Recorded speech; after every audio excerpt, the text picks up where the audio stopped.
comment on entertain les gens, hein? Comment on les divertit, les gens? Comment ils aiment se faire divertir, les gens, Coco? Ben oui, ils aiment se faire divertir. C'est à toi qui dis des choses ou qui danse? Ben ouais. C'est pour ça qu'on te met de la musique pour que tu danses. Danse!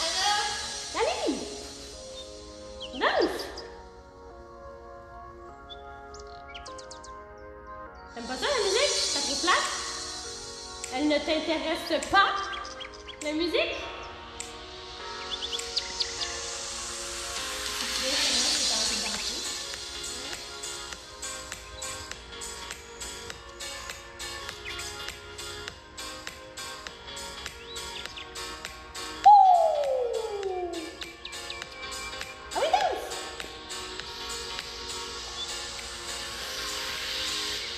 Coco a aucune motivation à vous divertir ce matin. C'est l'après-midi, ça. Comment ça va? Hey, répondez-lui, comment ça va? Ben oui, comment ça va? Ben moi, ça va bien. Puis toi, comment ça va, Coco? Comment ça va? Il est insistant. Dites-lui, s'il vous plaît, comment ça va? Il n'arrêtera jamais de demander. Si vous répondez pas. Toi, comment ça va, Coco? Est-ce que ça va? Es-tu en forme? Es-tu de bonne humeur?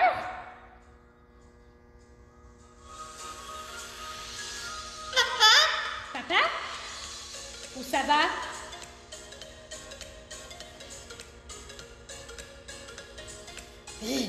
T'es beau! Watata! Pourquoi il est gêné? Il n'a pas envie de vous répondre. Il veut savoir comment vous allez. Roxane, tu dis mon nom? C'est peut-être juste dans ma tête que ça sonnait comme Roxane. C'est bien possible. Fait que coucou, on a une annonce à faire aujourd'hui.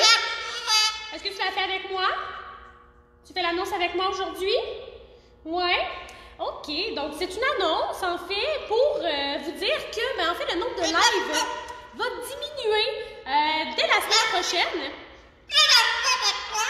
Parce que le but, évidemment, c'était de divertir, oui, les adultes, mais surtout les enfants. Hein? Voilà. Puis les enfants, ben, ils retournent à l'école hein, à partir de la semaine prochaine. Donc, plutôt que d'avoir 3 lives par semaine, ben, on ne veut pas couper ça drastiquement. On va en avoir seulement un qui va être les jeudis à la même heure, donc à 14h encore une fois. Donc, ça va être une espèce par semaine qu'on va découvrir, mais ça va être super intéressant. Ça va être un rendez-vous à ne pas manquer hebdomadairement. Et Coco, bien évidemment, il va être là pour vous divertir. Il va conserver son énergie tout au long de la semaine pour le jeudi. Peut-être qu'il va être beaucoup plus intéressant que tantôt. Hein? Va-t-il être plus intéressant? T'es pas sûr? Tu y penses? Tu réfléchis à la chose? C'est correct, prends le temps. Prends le temps, puis accumule ton énergie pour jeudi prochain. Non, c'est pas vrai. On a un live demain. Hein? Celui qui était prévu va avoir lieu. Et donc, ben moi, je vais laisser Coco aller tout de suite après vous avoir dit que ben, la fête de mère, c'est dimanche. Donc, si vous désirez faire une belle activité, ben appelez-nous, contactez-nous pour qu'on puisse vous donner toutes les informations concernant les activités Zoom avec vos mamans, en fait, pour les réunir, là, surtout si elles sont loin, ben, c'est un petit peu triste de fêter la fête des mères à distance. Donc, c'est une belle activité qu'on peut faire tout le monde ensemble pour se réunir. Puis voilà. Fait que Coco, on dit bye-bye aux gens? Bye-bye! Bye! Bye, Coco! Bye-bye! Mais dis-le. Fais pas juste dis-le. Bye! Bye-bye, Coco! Il a pas envie de vous quitter. T'as pas envie, hein? Jamais. Il a jamais envie de vous quitter, il vous aime trop, Coco. C'est une drôle de façon de vous dire qu'il vous aime, mais on peut le traduire comme ça. Hein? Un cacatoise, quand il aime quelqu'un, ben, il va attirer son attention. Puis, quoi de mieux que de crier pour attirer de l'attention? Hein? Qu'est-ce qu'on pense? On crie? Ah! Ou pas. Il me laisse avoir l'air folle toute seule. OK! Bye, Coco! On s'étend ici? Bye bye!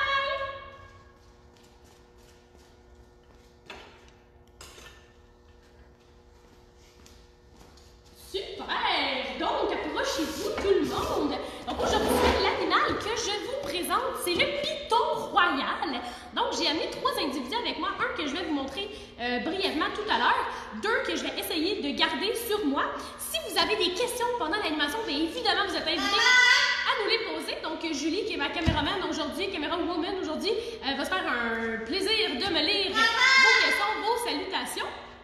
Et si jamais on n'a pas le temps de répondre en live, ben c'est vraiment par écrit qu'on va être en mesure d'y répondre. Donc, Coco qui veut toujours savoir comment vous allez. Hein? Est-ce qu'il y a des gens qui nous disent comment ça va, Julie? Oui, on a Roxane qui dit ça va bien. Comment ça va, Coco? On a Simon qui nous dit Coco. On a André qui nous dit allô. Donc, on a de l'interaction ici. Super! Fait que, ben, Coco, hein, il est en forme, il avait pas envie de danser, mais il avait envie de parler, puis il répond que ça va. Hein? Ça va. OK, super! Donc, les pitons royales. J'ai amené avec moi Imhotep, Ramsès et Cléopâtre. Donc, je vais les sortir de leur petit bac. Hello! Ils sont déjà prêts à sortir, mes pitons. Donc, j'ai mon ami Ramsès juste ici. Donc, là, vous allez voir, je vous ai dit Imhotep, Ramsès et Cléopâtre, puis là, vous allez trouver ça bizarre un petit peu, mais tous leurs noms ne fit pas avec leur sexe. Dans le sens où Ramsès et Imhotep ont des noms masculins, mais ce sont des femelles, et Cléopâtre a un nom féminin, mais c'est un mâle. Donc, pourquoi en fait ça fonctionne pas? Ben, c'est que souvent, les gens, dans le fond, quand ils vont nous donner leur serpent, ben, ils ne savent pas nécessairement si c'est un mâle ou une femelle. Également, ben, nous, on ne les fait pas sexer non plus quand on les reçoit. Donc, si on en a qui n'ont pas de nom, ben, on leur donne un nom comme ça. Puis si ça donne à être une femelle, ben, tant mieux, c'est une femelle avec un nom mâle. C'est pas très, très grave pour nous. Donc, Ramsès, ici présent. J'ai également Imhotep. Imhotep, qui est une très grosse femelle.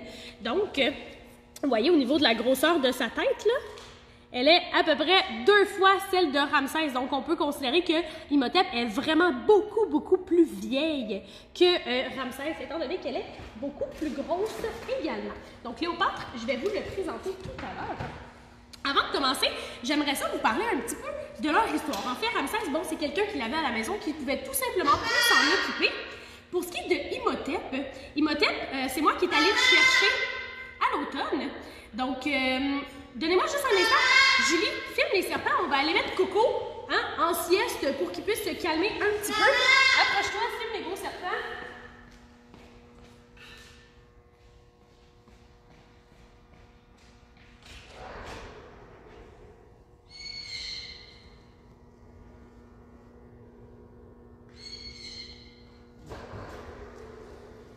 OK, donc Imhotep, comme je vous disais, c'est moi qui est allée la chercher. Donc, en fait, on a reçu un appel cet automne, au mois de septembre, si je ne me trompe pas, du Centre de la nature à Laval, qui avait découvert ce serpent dans un baril, en fait, dans une des serres. Donc, on suppose que quelqu'un avait tout simplement eu envie d'abandonner son serpent et qu'il l'a juste laissé là. Donc, le centre de Laval nous a appelés et nous, on s'est assuré d'aller le chercher.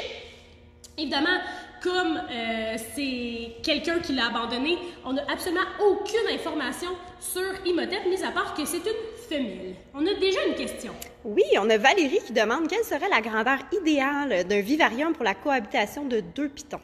OK, c'est certain que plus on leur donne un grand environnement, mieux c'est, parce que ce sont quand même des pitons qui peuvent atteindre 4 à 6 pieds. Et les femelles sont vraiment beaucoup plus grosses que les mâles. Donc, c'est certain que si on considère avoir 2 pitons ensemble, il ne faut pas aller en dessous, là. Disons qu'on prend un exemple avec ma table, juste ici, là, du coin à ici, peut-être, comme ça ici, avec une certaine hauteur, parce que ce sont, oui, des serpents qui sont terrestres, mais également des serpents qui sont arboricoles, qui vont apprécier grimper. Donc, un grand environnement, c'est sûr que c'est bien, sauf que plus l'environnement est grand, plus c'est difficile de gérer les températures, les points chauds, points froids. Donc, il faut vraiment s'assurer d'avoir une bonne gestion de la chaleur pour être sûr que nos petits amis ici là, aient tout ce qu'ils ont besoin en termes de chaleur. Donc, merci pour ta question, c'est une très bonne question. Donc, les pitons royales.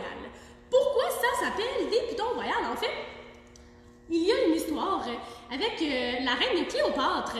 Donc, ce sont des serpents qui habitent en Afrique. on le sait, Cléopâtre, ben, c'était la reine d'Égypte, qui est un pays d'Afrique. Et il semblerait, donc on n'a pas vraiment la certitude parce que personne n'y était pour le confirmer, mais il semblerait que la reine Cléopâtre se servait des pitons royaux comme de bijoux royaux. Donc attention, elle ne les tuait pas, hein, donc elle faisait simplement les enrouler autour d'elle et elle se promenait comme ça avec ses pitons.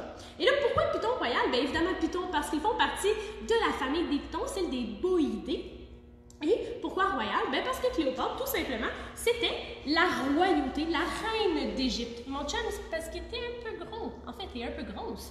Hein, pour ma petite branche ici, va plutôt par là. La branche, elle va pouvoir mieux te supporter. Donc, il semblerait qu'on les appelle les pitons royaux vraiment à cause de la reine Cléopâtre qui s'en servait comme bijoux. Donc, c'est une belle histoire. Donc, comme je l'ai dit, ben, le piton royal vient d'Afrique. Il y a une autre façon de les appeler, les pitons royaux. On les appelle également des pitons boules. Pourquoi? Ben, en fait, c'est à cause de leur moyen de défense. Lorsqu'ils se sentent menacés, les pitons ne vont pas être portés à attaquer ou quoi que ce soit, ils vont plutôt être en mode offensif. Donc, ils vont se protéger eux-mêmes. Donc, comment ils vont le faire? Tout simple. Piton boule, parce qu'ils vont se mettre en boule. Et lorsqu'ils se mettent en boule, ils vont s'assurer de cacher leur tête et leur cou à l'intérieur de la fameuse boule, justement, pour bien se protéger. Donc, ils se mettraient là vraiment en boule, évidemment. Ramsès n'a aucune envie de se mettre en boule et c'est correct. Donc, ils se mettraient en boule et ils viendraient cacher leur tête et les organes importants au niveau de l'intérieur pour s'assurer que même si un animal essaie de croquer, bien, il va croquer dans des organes qui sont superficiels. Et là, je ne sais pas si on voit bien sur la caméra, mais on voit que les serpents sortent leur langue. Hein? Donc, les pitons, ce sont des espèces qui sont nocturnes. Et donc, déjà en partant, en étant nocturnes, bien, ils n'ont pas une très bonne vision de jour, mais ils n'ont pas vraiment une très bonne vision de nuit non plus.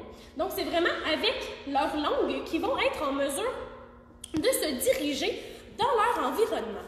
Donc, la langue, elle est bifide, fourchue, hein, en forme de Y.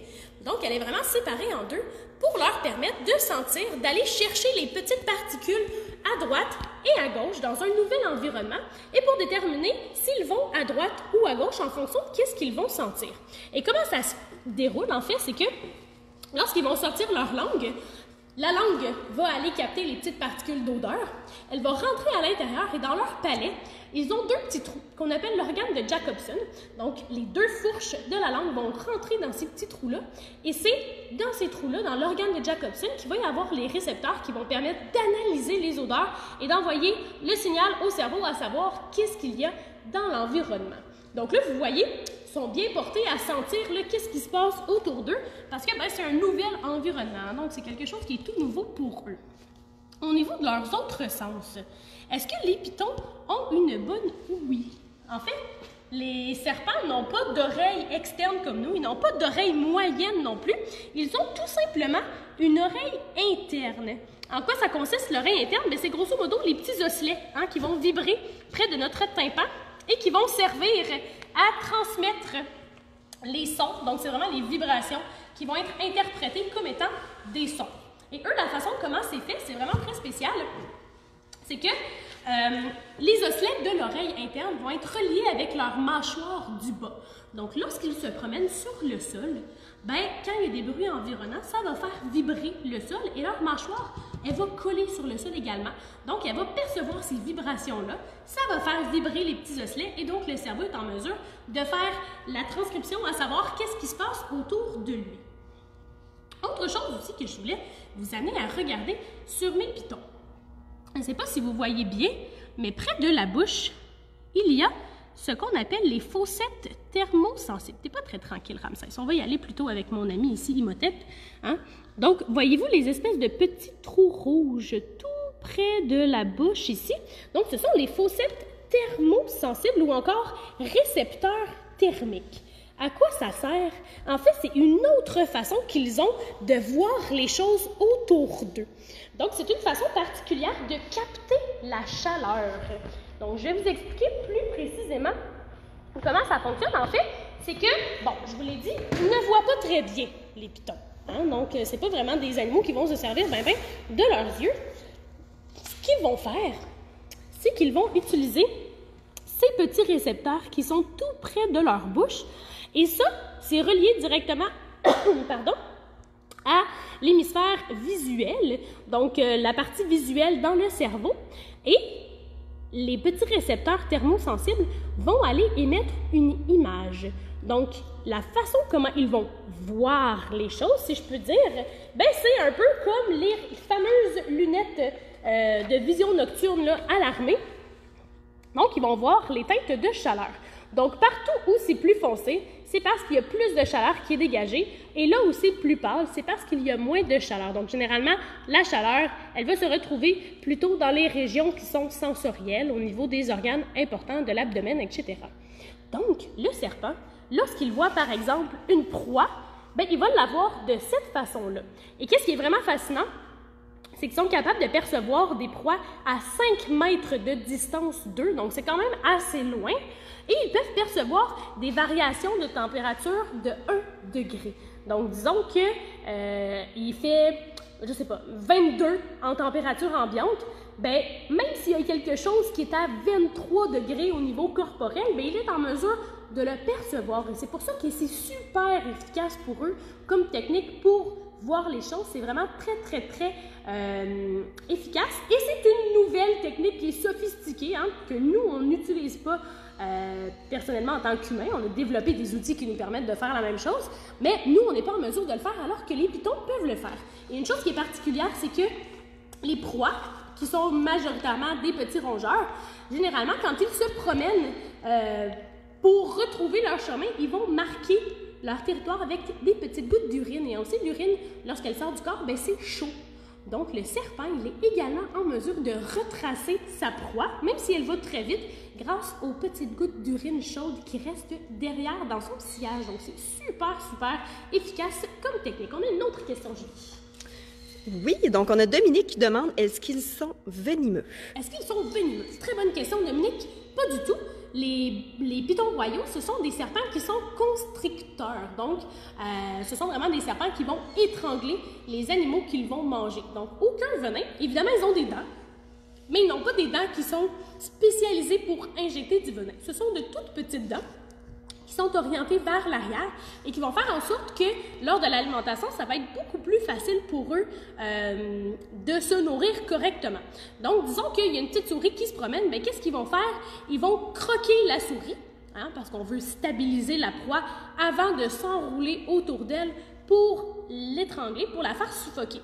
Une fois qu'ils sentent que le cœur a arrêté de battre, eh bien là, ils vont relâcher leur emprise et ils vont commencer à l'engloutir.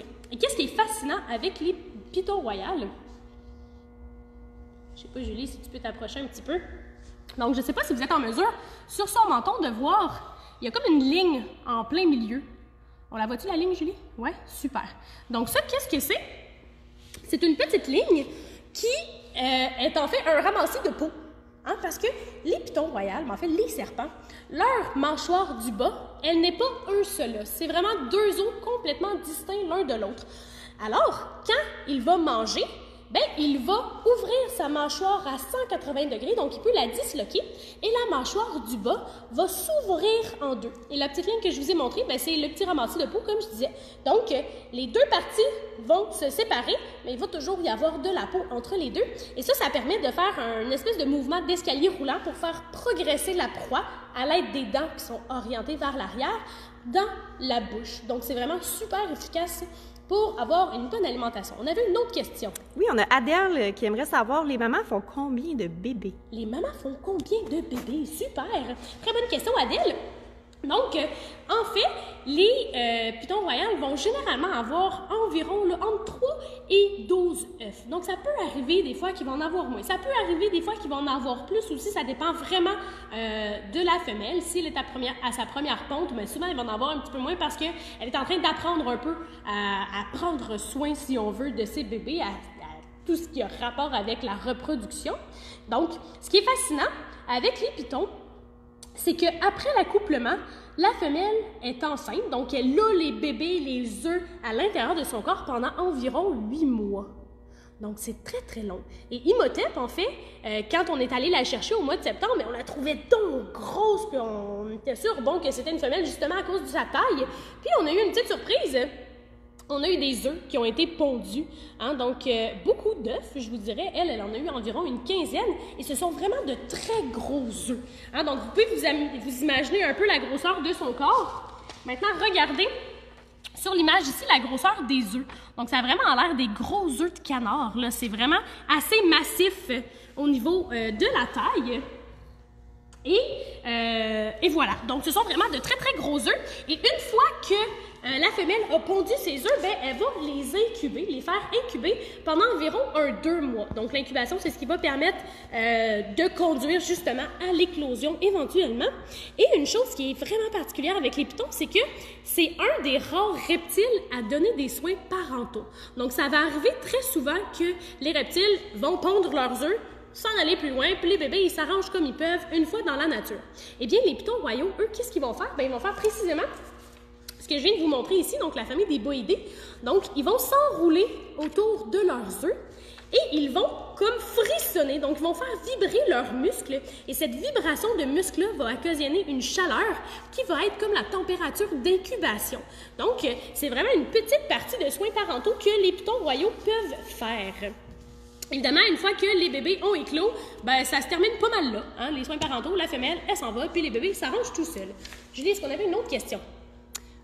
On a Micha, je crois, qui vient de se joindre à nous, qui demande c'est quelle sorte de serpent et c'est quoi son nom? Parfait. Donc, c'est un python royal. Et ici, on a Imhotep. Imhotep qui est une belle femelle. On ne sait pas son âge parce qu'on est allé la chercher au centre de la nature à Laval, qui nous a appelé parce que quelqu'un l'avait abandonnée dans un baril, dans une des serres. Donc, voilà. Mais on suppose que c'est une femelle qui est relativement âgée, étant donné qu'elle est vraiment très, très grosse. Une chose que je voulais vous montrer, qui est quand même intéressant, souvent on dit que les serpents, là, quand ils vont manger quelque chose, ils vont avoir une grosse bosse qui vont suivre dans leur ventre jusqu'à temps qu'ils aient terminé de digérer. Eh bien, c'est vrai. Et ce matin, ben, on a nourri Cléopâtre, hein, Cléopâtre que je vous disais qui était le mâle. Cléopâtre qui a également une histoire particulière. Cléopâtre a été trouvée dans une poubelle à Montréal. Donc, tout simplement, quelqu'un qui a voulu se débarrasser de son serpent et qui a dit « Mais pourquoi pas le jeter dans un container? » Donc, il a mis Cléopâtre dans la poubelle. Heureusement, quelqu'un l'a trouvé, nous a appelé, on est allé le chercher. Et donc, Cléopâtre a mangé ce matin, a mangé un rat, hein, parce que ben, ce sont des animaux qui sont carnivores. Donc, ils vont manger de petits mammifères. Et je voulais vous montrer parce qu'on voit quand même assez bien la bosse au niveau de son bedon. Donc, juste ici, en plein milieu, là, c'est la bosse. Il m'a tapé un peu dans le chemin. Donc, c'est la bosse, en fait, où se trouve le rat que Cléopâtre a mangé tout à l'heure. Donc, pourquoi on le voit actuellement? Ben, c'est parce que ça fait pas très longtemps qu'il l'a mangé. Une fois que ça va avoir été entré dans l'estomac et que toutes les enzymes vont avoir procédé à la digestion, ben, la proie va se dissoudre en milliers de petits morceaux, un peu comme notre nourriture à nous se fait dans l'estomac. Donc, ça va se dissoudre, les minéraux, les vitamines vont tout être absorbés par le corps, puis le reste va être excrété. À ce moment-là, une fois que tout est bien digéré, eh bien, on ne voit plus la bosse. Donc, ça disparaît complètement et le serpent reprend sa forme normale. Donc, je vais remettre Cléopâtre dans le bac. Je voulais simplement vous montrer à quoi ça ressemble parce qu'il faut toujours limiter le plus possible les manipulations suite à un repas pour éviter un régurgie. On a une question en attendant Julie. Oui, donc on a Marianne qui demande si on a gardé les bébés d'Imhotep. Malheureusement, on n'a pas gardé les bébés d'Imhotep, tout simplement parce que les œufs n'étaient pas fécondés. Ça peut arriver parfois que les reptiles vont faire des pontes comme ça sans avoir d'embryon de bébé à l'intérieur. Ça arrive aussi, par exemple, chez les oiseaux, surtout quand c'est les premières pontes là, qu'ils essaient... qui se pratiquent, en fait, à devenir des parents. Donc, effectivement, ça peut arriver. On peut le voir, là, s'ils sont fécondés ou non, tout simplement en mettant une petite lampe de poche en dessous. On voit s'il y a un embryon ou non dans l'œuf. Et comme les siens n'étaient pas fécondés, bien, on les a tout simplement jetés. Oui? Oui, donc on a 2 questions, en fait, concernant l'alimentation. On a Bernard qui demande combien de temps ça prend pour dissoudre un rat, à peu près. Parfait. Donc, Bernard, en fait, ça dépend vraiment de la taille du rat. Donc, plus il est petit, plus c'est rapide. Généralement, on va compter autour de 24 à 72 heures au niveau de la digestion, là, comme je te dis, dépendamment de la taille de la proie. Donc, plus l'animal est gros, plus l'animal qu'on a donné à manger est gros, plus c'est long. Fait que c'est certain que, disons pour un rat, là, comme Cléopâtre, 24 heures, normalement, c'est passé. C'est digéré comme il faut, puis on peut recommencer à la manipuler. Oui. Super. Pour la deuxième question, on revient au sujet de la ponte. Donc, on a Micha qui demande, quand ils pondent des œufs, ça sort de où exactement, les œufs? Bonne question, Micha. Ben écoute, on va discuter de ça ensemble. Je t'explique comment c'est fait un corps de serpent. On a la tête, très évident. Le corps tout entier. Et ça ici, à partir d'où j'ai mes doigts, jusqu'au bout là, c'est la queue. Pourquoi je sais que c'est là que la queue se trouve? Eh bien, c'est assez simple. Approchez-vous un petit peu. Juste ici, on a une petite écaille qui peut se relever, c'est ce qu'on appelle le cloaque. Donc, c'est par là que les serpents vont excréter, c'est par là que les serpents vont s'accoupler et c'est également par là que les œufs vont sortir. Donc, tous les œufs qui sont accumulés dans le corps pendant les 8 mois de gestation vont être évacués par ce petit cloaque ici. Et pendant qu'on est là, je voulais vous montrer quelque chose de fantastique. Les serpents, souvent, on va penser qu'ils n'ont pas de pattes, hein, parce que, qu'ils n'ont pas de pattes, c'est vrai qu'ils n'ont pas de pattes. On va penser plutôt qu'ils n'ont pas d'os parce qu'ils n'ont pas de pattes, voilà. Donc, une chose qui est vraiment fascinante, c'est qu'ils possèdent des vestiges de pattes. Donc, qu'est-ce que c'est? C'est la preuve qu'il fut un temps, il y a longtemps, les serpents avaient des pattes, et parce qu'ils proviennent des lézards. Et c'est ça ici. C'est comme une espèce de petite griffe. Juste ici, je ne sais pas si vous êtes en mesure de bien voir. Donc, ici, sur le bord du cloaque, hein, juste là, il y a comme une espèce de petite griffe. On appelle ça un ergot péricloacal, donc qui se trouve à la périphérie du cloaque. Et ça, ben, c'est un peu comme l'os qui était, il fut un temps, une patte ou quelque chose associé, dans le fond, à l'appareil locomoteur postérieur. Donc, c'est vraiment super fascinant. Et je peux vous montrer aussi un petit squelette de serpent, grosso modo, à quoi ça ressemble. Évidemment, c'est pas un vrai, ça a été fait avec une imprimante 3D. Donc, vraiment, une espèce de squelette qui, bon, la tête, on a des vertèbres tout au long du corps et des côtes. La seule chose qu'ils n'ont pas, comme nous, les serpents, ce sont vraiment les membres. Hein, donc, les membres antérieurs et postérieurs. Et ça ici, quelque chose que je vous ai amené, ce sont des petites vertèbres de python. Donc, pas un de nos pitons, on les a trouvés, là, enfin, on les a achetés quelque part, les petites vertèbres, pour qu'on puisse avoir la possibilité de vous montrer. Donc, c'est vraiment, ça ressemble beaucoup aux vertèbres que nous, on retrouve dans notre corps, dans notre colonne vertébrale, et c'est quand même assez souple, hein, de chaque côté, on peut facilement se déplacer en faisant du serpentement, comme les serpents le font, donc se déplacer en S, mais on est incapable de plier envers le haut. Donc, les serpents, lorsqu'on les manipule, c'est vraiment bien important de faire attention pour ne pas les plier à l'envers, hein, parce que la colonne vertébrale ici va venir casser. Si on force pour les plier, on peut facilement les blesser. Donc, la manipulation du serpent, c'est bien important. On doit toujours y aller avec de multiples points d'appui au niveau des mains, comme ça, au niveau de mon épaule également. Puis, on veut éviter que le serpent pendouille d'un côté et de l'autre. Pourquoi? Bien, parce que s'il pendouille, bien, ça peut faire une tension dans sa colonne vertébrale et ça peut la disloquer. Puis, c'est malheureux, mais des chiro pour les serpents, ça n'existe pas vraiment. Hein, ils ne peuvent pas vraiment remettre les vertèbres en place. Donc, généralement, ça va s'en suivre avec un décès, malheureusement. Donc, une bonne manipulation, c'est toujours en de multiples points d'appui chez le serpent. Julie, est-ce qu'il y avait d'autres questions? Pas pour le moment. Super! Donc, en fait, chez le python royal, il y a beaucoup de phases particulières qu'on va retrouver. Donc, ils ne ressemblent pas tous à ça. Hein, il y en a certains qui vont avoir des couleurs vraiment particulières. Donc, les albinos qui vont être jaunes, qui vont être blancs. Ça, c'est plus phase typique là, comme nous, on a chez Ducazou. Il y en a certains aussi qui sont vraiment spéciaux, qui ont des taches blanches. Et qu'est-ce qui est très nice chez les pythons royales? C'est que leurs taches sur leur corps, c'est unique à l'individu. C'est un peu comme des empreintes digitales. Donc, nous, chez Ducazou, notre technique pour différencier chacun de nos individus, bien, c'est super simple. On regarde les taches au bout de la queue. Regardez bien, je vais vous ressortir Ramsès pour vous montrer. Donc, si on regarde ici, on a une longue ligne, une moyenne ligne et deux ronds qu'on retrouve chez Imhotep. Si on regarde sur Ramsès, ben, on a une longue ligne, 3 ronds. Cléopâtre a une petite ligne, un rond. Donc, c'est vraiment de cette façon-là qu'on va être en mesure, avec les taches au niveau de la queue, qu'on est en mesure de distinguer chacun de nos individus.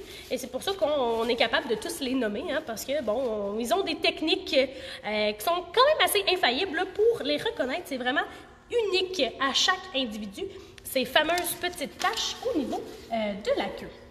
Donc, autre chose dont je voulais vous parler, en fait, c'est les fameuses histoires d'horreur.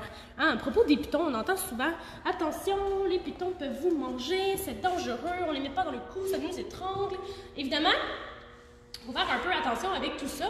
Je ne sais pas si vous avez déjà entendu cette fameuse histoire d'une dame qui avait un gros piton chez elle et qui, à un moment donné, dans la nuit, s'est réveillée et son piton était allongé à côté d'elle. Alors, elle est allée chez le vétérinaire puis elle a demandé au vet « Mais pourquoi mon serpent fait ça? » Et le vétérinaire, probablement pas un vet exotique, lui a dit « En fait, c'est parce qu'il se met à côté de toi pour te mesurer, savoir s'il peut te manger. » Ça, c'est l'histoire. Est-ce que c'est vrai? Non, c'est un mythe.